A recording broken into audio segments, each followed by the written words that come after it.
seeing the bigger picture. So in this 5-minute video, I want to highlight and bring to attention the entrapment of our perception and how this entrapment proceeds to manipulate our emotions and feelings into categorizing ourselves as individuals rather as a collective consciousness. In this lifetime, a lot of the time we separate ourselves and look out into this world as separate beings to one another. And this separation is effectively the formula of the ego. The ego was formed via the separation of consciousness as a individual. And what we have to understand is that the ego, or the ego self, is designed to manipulate our emotions. It's designed to categorize ourselves as separate individuals. And then ultimately, through this separation, we are left with this almost self-conflict, self-judgment, we become a critic of oneself. We look out into this world and we judge and we criticize not only ourselves but one another for the existence which we have become. And we lose track and we lose touch of the truth. And the truth is very simple. The truth is that we are all naturally beautiful within ourselves.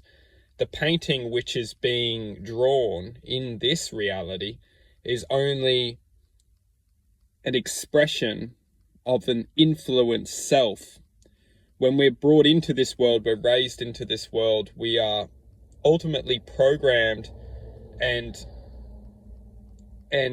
programmed to undergo a certain existence.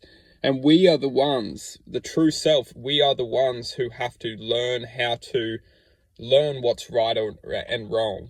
We have to learn what's good and evil. We have to learn the formula to ultimately create a painting which is not harming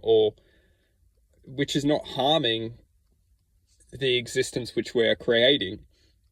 And we often judge ourselves for creating we're doing harm, or we feel bad. And we have to understand that we are the ones who are being manipulated into doing the bad.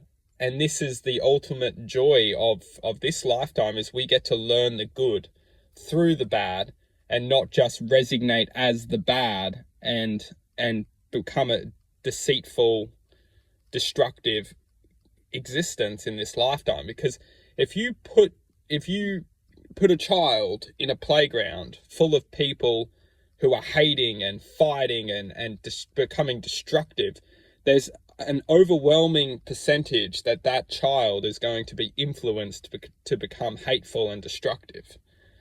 If you put a child in a playground full of loving joy and positivity, there's a high chance that child will end up just becoming a part of that loving, joyful, creative experience.